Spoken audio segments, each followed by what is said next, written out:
Tonight on What Should You Do? You're out hiking alone. You plunge 70 feet into a deep ravine, leaving both legs broken. I started to wonder, would I get out of this ravine alive? Help! Can anybody hear me? What should you do? Amy's doctors told her that if she had been stranded just one more day, the infection would have killed her. Well, now she's made a remarkable recovery. She's actually out hiking again, but always with a friend. Here's some important things to keep in mind if you're going to venture out into the wilderness. Survival expert Cody Lundin says the #1 thing you need to do before you head out on a hiking trip is tell friends and family. Leave your game plan about where you're going to be, when you're going to be back, etc., with at least 2 people you trust. That way, if one does forget, you have a backup for that game plan. Being prepared is the key to your survival in an emergency.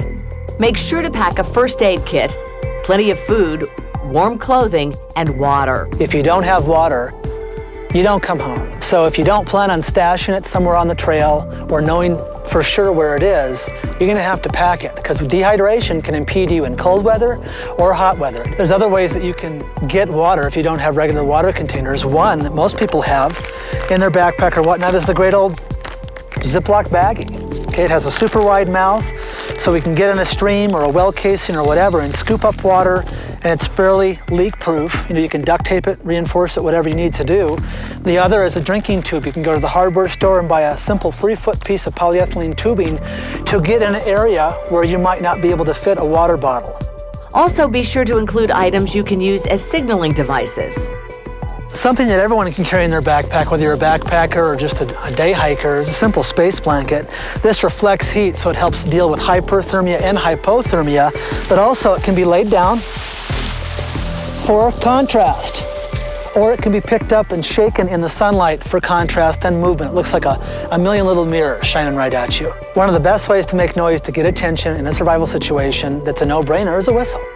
Be aware of the international distress signal. Typically, when you're using noise to signal for rescue, you want to do it in groups of 3, which means unable to proceed, help me out. So 3 toots on the whistle, 3 pots and pans banging together, 1, 2, 3, etc. And that noise will carry out, and that's one way to get rescued. Above all, maintain a positive mindset. The will to live, call it what you want, but survival is 90% psychology. And if you don't have that, it doesn't really matter what you have in the backpack or the goodies you can pull out, because it's a mental and emotional roller coaster ride.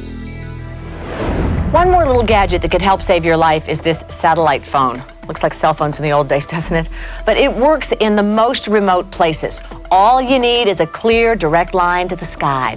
Cost about $500, but a lot of companies will rent you one for as low as $40 a week. You can find it on the internet. Just type in satellite phone rentals on your search engine. Good thing to have the next time you plan to be outdoors.